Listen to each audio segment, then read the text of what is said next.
Hello, everyone, and welcome to this week's episode of the Flip Flop Family Podcast. I'm Xylene. And I am, of course, Benjamin. And it is lovely again to be here. We hope you have enjoyed our podcast episodes so far. Remember that we have so many to listen to. If this is the first time you've taken a punt on our podcast, thank you so much. And we hope you enjoy it, and do click on the others. And if you are enjoying it, please do share with friends and family. And we'd love it if you would be part of our community on social media as well, at the Flip Flop Family on Instagram.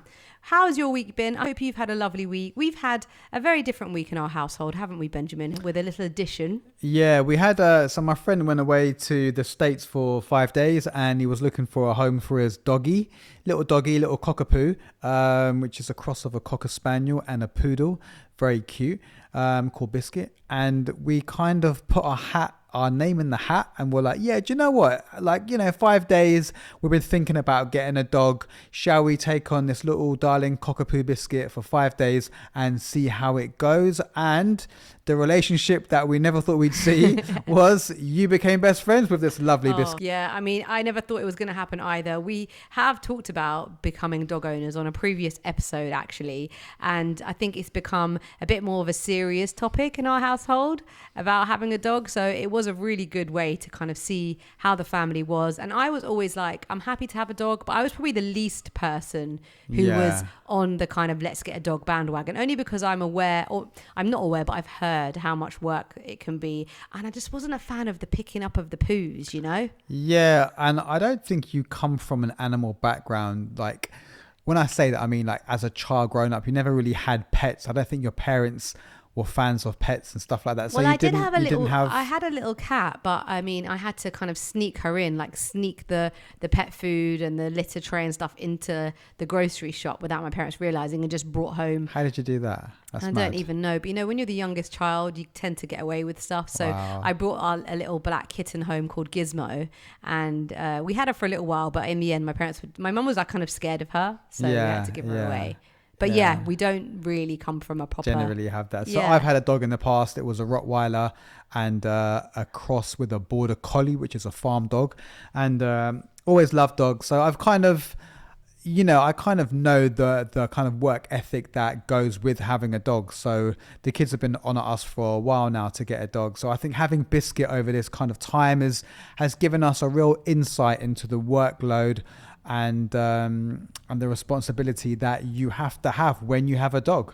So she only went home yesterday, but I have to say that I really miss her because, like Ben said, a totally unexpected relationship was formed, and she kind of fell for me and I kind of fell for her. And I think maybe it was because the day after we got her, I ended up being the person at home. So I was with her all day working from home, and I think maybe she just latched onto me. But then I really felt so sad. Like, I haven't been to the gym pretty much for the entire week. I've only gone out for essential trips because I feel so bad leaving her, because she kind of just cocks her neck and like makes this really cute little face and then starts kind of like pining, and I feel absolutely awful leaving her. And I kind of got an element of mum guilt, and I don't know if dads get dad guilt, but when you have a child and you go out and you leave them places, you tend to feel bad if you're out enjoying yourself and you've left them like with your parents or left them somewhere. There's always an element of mum guilt, and I kind of felt that about Biscuit, and I don't really want mum guilt in my life. I just want to be able to do what I want to do without feeling any guilt whatsoever. And the best one is when you're trying to talk to Biscuit, you're like, oh, I'm going to come back soon, Biscuit. And she looks at you and she tilts her head. It's proper cute. It's like she's, it's like she understands what you're saying to her. It's really cute. It is. And and I feel like if she could speak, she would say, you're so out of order. Like, why are you Don't leaving leave me? Don't leave me. So yeah, I think we had a lot of love with her. It was great kind of waking up to her and her running around and being so excited when we come home. But of course there was that guilt. And if you're a dog owner, you probably do understand that. And maybe if she was our dog long term, she would understand our routine and we'd kind of get into it. But short term, it was amazing, but I also found it a little bit hard. So I'm not sure. Where do we stand now on the dog front? Are we pro dog or are we against the dog now? I mean, I am still open to having a dog. It's just that I think when we did have Biscuit, I thought the kids would play with Biscuit a lot more. I think the first day they did, but I think that maybe they don't know Biscuit and Biscuit doesn't know them. So within that very small time frame, we didn't really see a relationship forming between Biscuit and the kids.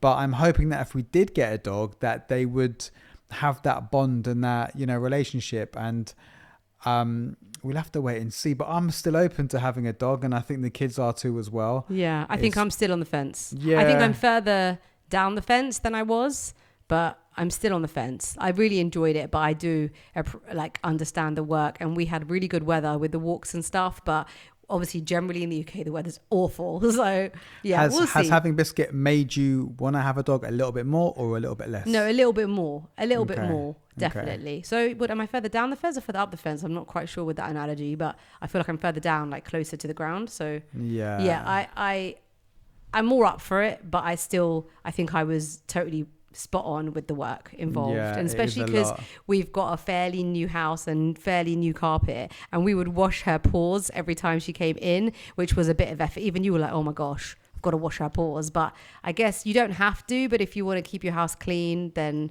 you kind of have to. Because I've never even heard of people like washing paws before. Yeah, let us know what you do. If you're a dog owner, like send us a message on Instagram, or even put a message on this podcast. Like, is that normal? That's what our Biscuits dog owner did. So that's what we did. And I kind of liked it. But do people wash their dog's paws? But then I was looking into doggy shoes, and that's a thing. So we could get dog shoes. But anyway, this podcast was not specifically meant to be about dogs, but I feel like you could talk about dogs for a very long time. So it's been back to school, first week, kids have been in school, back into getting into that routine. And I already feel like we have less time with them, of course, because they're spending 7 hours at school.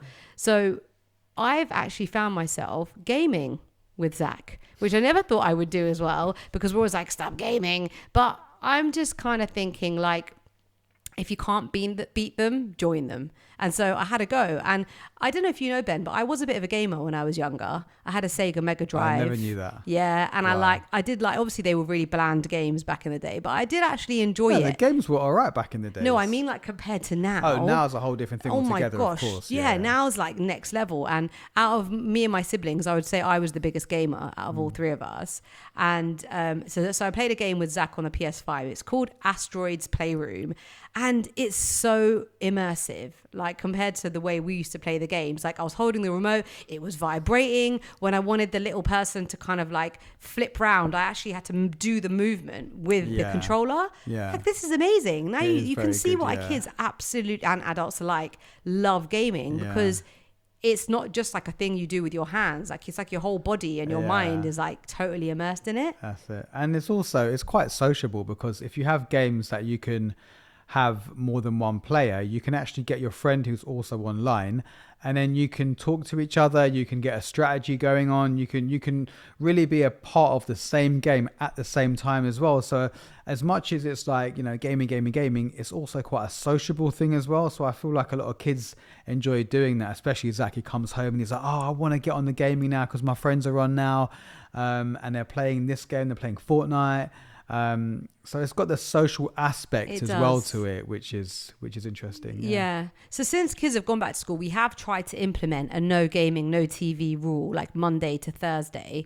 And I mean, you were on board with that. I feel like you were actually even the one that said it. But then Zach sort of had a little team meeting with you on the way to school and was like, I don't think it's fair. Like, that's my downtime. That's what I like to do. So we've now allowed 20 minutes of gaming when he comes home. And you think that's fair? Yeah, I think obviously over the past 4 or 5 months, Zach has been training for his 11 plus. So it's been quite intense for him. He's been going to tuition every Saturday, and then he's been coming home after school, and even then like doing 2 hours a night. So it's been quite intense. And because of that, he's not done a lot of gaming. So the fact that he's now done his 11 plus, I feel like he should have a bit of time, a bit of downtime, so that when he comes home, he can reach out and connect with his friends and have that gaming. But I think gaming is his thing. That's where he gets like his downtime and his pleasure from. So I think it's important that you give your child a balance. Yeah. So he's put the work in.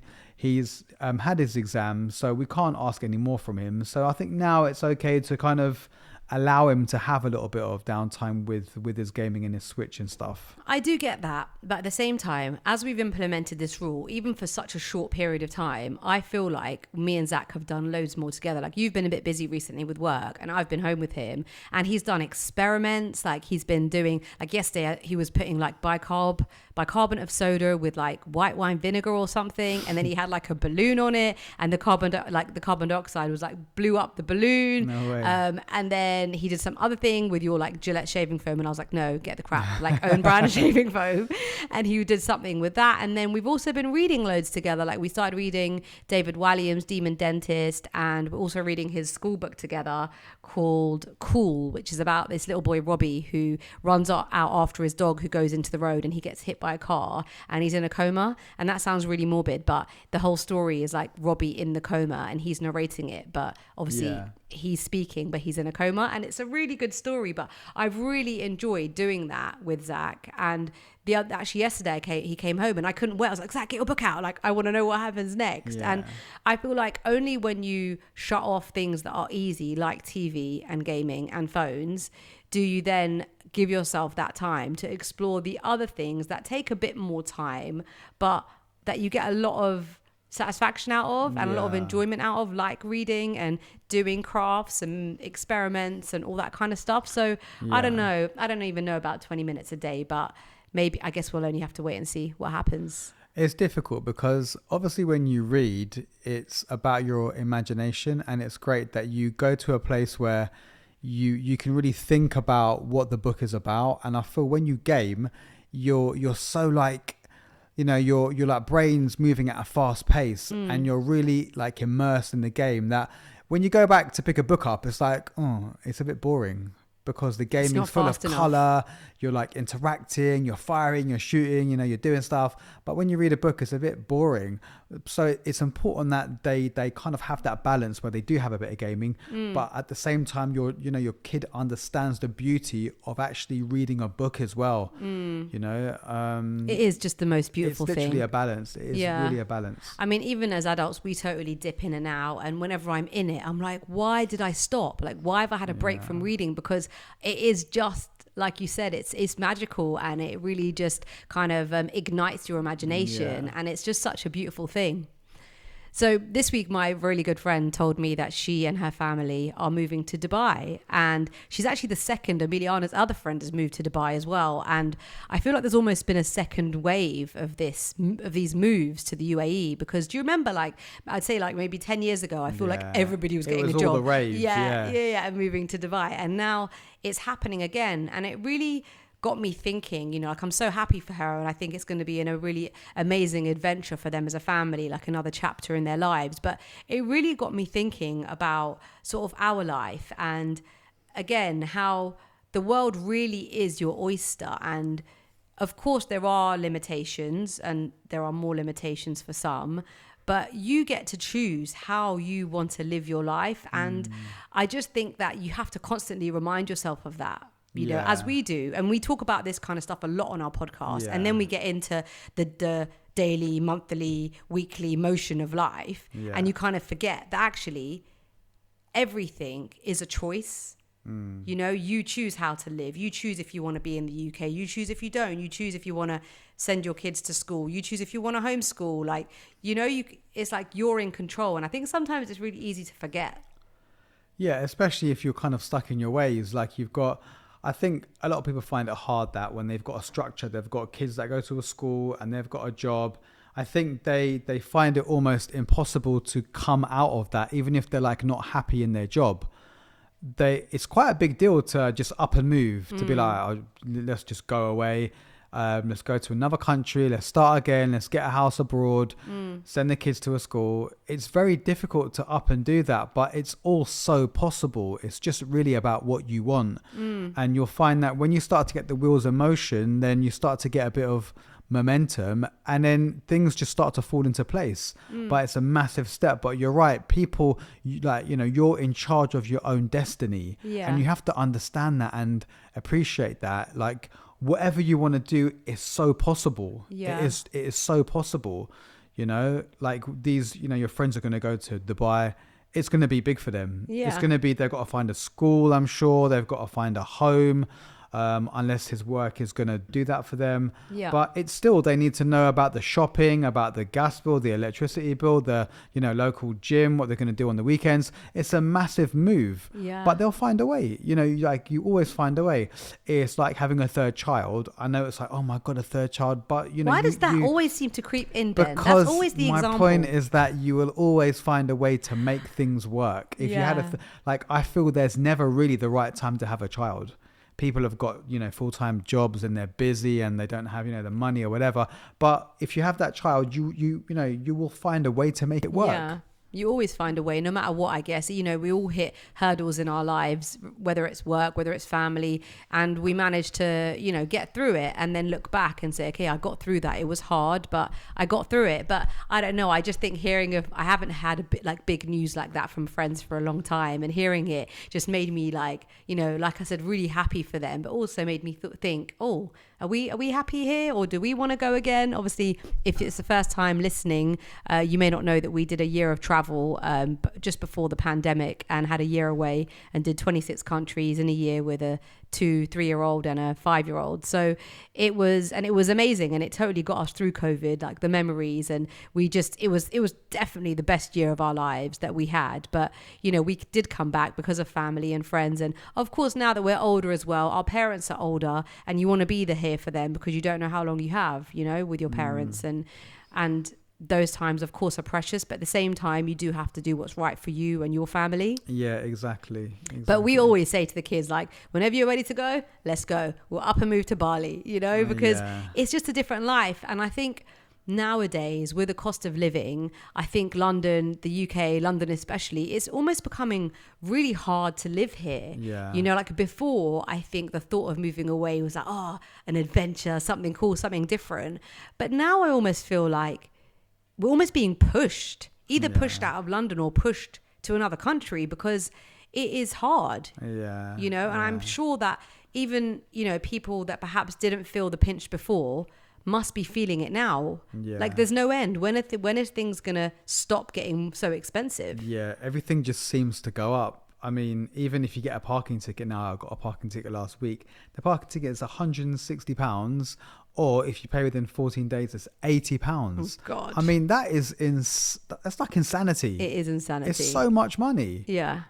I don't know what is going on, but everything just seems to be going up. And I don't know how people can afford to live, because everything, if you go to Sainsbury's or to Tesco or to Lidl, to Aldi, you have like a basket full of things, and it will come like to 30-40 quid, and it's like, I don't hardly have anything in my basket. It's true. How is it so expensive? I remember when we used to do a weekly shop, and it would be under 50 quid. I mean, I know we have growing kids that eat more than they used to, but our kids don't eat that much. Yeah. And like, I can't so we do a mix between like Sainsbury's, Waitrose and Lidl, and I can't leave any of those places without spending £100. But when I look at my bags, I'm like, is it £100 worth of food? Yeah. I'm not so sure. I know, it's true. And no matter how many eggs I bloomin' buy in this house, eggs and bananas seem to just disappear. We eat a lot of eggs and a lot of bananas, don't we, in this house? If you're feeling that pinch too, I do have a little hack for you, which is a child trust fund. So if you have a child that was born between the years of 2002 and 2011, annoyingly ours just miss it because ours are 2012 and 2015, but if your child is born between 2002 and 2011, the government gave every single child a child trust fund and put £250 in it. Now, a lot of parents and a lot of children in that age bracket don't know this, so you need to find out where your child's child trust fund is, or if you're a child listening, you need to find out.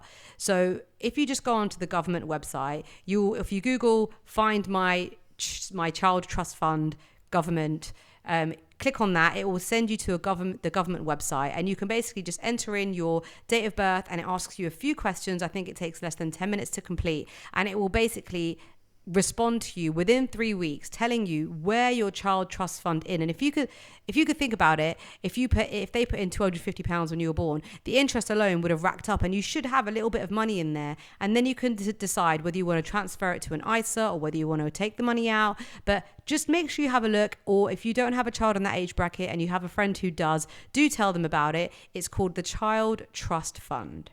Another thing that I wanted to tell you about was about trying to make sure that you secure the things that you absolutely love. And I'm talking about more techie stuff, because I had a moment the other day and Ben and Zach came running to my aid where I thought I had lost all of our Flip Flop Family podcast episodes. And we've got over 50. And I thought that they had been wiped from my computer. And I had a moment and I was like, oh my God, like, why have I not backed this up? And it's that feeling that you only know what you've lost when it's gone. So this is my little tip for you. Don't do it. If you are using a phone and you take loads of photos, but you don't really know if it's backed up, take a moment, like even just stop this podcast now, pause and check your phone. Make sure that your photos are backed up. If it's backed up to Google or if it's backed up to the Apple Cloud or whatever you use, make sure that your photos and videos are backed up. Check your laptops for any, really important information, anything that you really love and value. Make sure it's backed up, maybe even double backed up, because I would say Ben and I, like, we totally live for our Google memories, don't we, Ben? 100%, yeah. Like, we often send each other little videos of the kids that we each get pop-ups on our phone, and we love them. We watch them over and over again. Yeah, it's quite shocking when one comes up and I'm like, how has 5 years gone by so fast? I'm looking at it thinking that seemed like it was last week or something, and it's gone by so quickly. So it's a nice reminder that you have to enjoy your time together, because time is flying by so fast. Even 6 months ago, when we see pictures pop up on our phone of the kids from 6 months ago, we're like, what? How is that only 6 months ago? Because they are just growing at the speed of light. So back up your stuff, guys. I have to say this to you. Back it up, because once it's gone, it's gone. Gone. Finito. And it's only going to be in your memories. Yeah. With the weather changing, I would definitely say my mood is going up and down. When the sun's out, I feel fabulous. Then it starts raining and I feel awful. Are you affected by the rain, Ben? Have you got a bit of SAD, seasonal affective disorder? No, I enjoy the rain. I do enjoy it. I do. Obviously, I prefer the sun shining and I prefer it being warm. But I don't mind the rain, because I quite like the feeling of rain on my face. I like to go for a walk if it starts to rain. I like to run in the rain, which is a bit weird, because it's just nice. I just find it nice. Nature has got its ways of giving you something, and I think you have to find a way to appreciate it. And I just really do enjoy the rain. You're right with the rain, but I'm talking about when it goes grey. It's funny we're talking about rain. It's literally just started raining right now. But I mean grey. Like, are you okay with it being grey? I don't like the sky going grey. I think that's a bit dull. It kind of brings your mood down. That is why you have to find ways in your own house to make the lighting good, because a lot of the time in the year it's quite dull and grey, right? We only get like summer for like maybe 2 months really in the whole year. And a lot of the time it is quite dull and grey. So you've got to find ways to make your house bright and full of light to lift your mood and spirits. Definitely. Lighting and plants. Those are my two things. But one extra thing I wanted to talk about is batch cooking. So this week I pulled out some chicken from my fridge and I had 2 packs and they were both going out of date. So I had to cook them on the day, which forced me to cook 2 dinners. Dinner for that night and dinner for the next night. And I have to say, it reminded me of the wonders of batch cooking. And again, I think when it's grey outside, the last thing you want to do, even when you enjoy cooking, is cook, because nobody wants to do it when it's horrible outside and everybody's hungry. So batch cooking, my friends. I've given quite a few good tips, I feel, in today's episode. Some of them very obvious, but we do forget, and I forget about batch cooking. So if you can cook even 2 meals in one go, that's going to save you from cooking dinner the next night. And it's a beautiful thing. Your kitchen stays clean and everybody's fed, everybody's happy, and usually, well, pretty much always, I'm the cook and Ben's the cleaner, which means I don't need to actually do anything that day when the batch cooking is done. So batch cook, my friends, and it will help you. And while you're cooking, listen to your favorite tunes. And Benjamin, that leads me beautifully into, I know you told me that you have an artist that you're absolutely loving right now. Yeah. So what is your artist of the week? So it's a French producer. I don't know. I'm not going to say his name right and I'm going to mess it up, but it's spelled DABEULL. So it kind of looks like Dabuel, but it must be Daboué or something like that. I'm very good at French pronunciation. Let me have a go. What is it?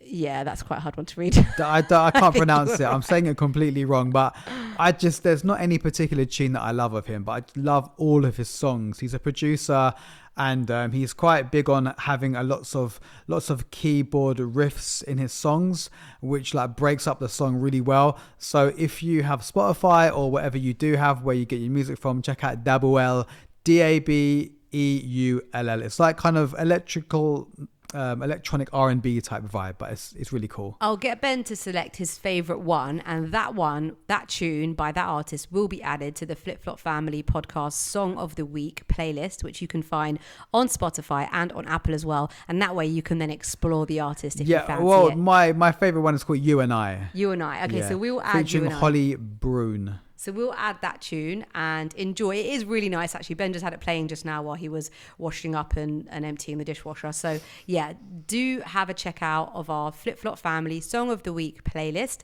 like I said, which you can find on Spotify and also on Apple. Thank you so much for being here and for listening to us today. As we come to the end of our podcast, it is still raining, but the sun has come out. And I really hope that it's come out where you are. And if it hasn't, remember, keep a smile on your face, think positive, and all good things will come your way. Thank you so much for listening today. I'm Xylene. And I'm Benjamin. And we will most certainly catch you next time as we release episodes every single week. Bye. Bye.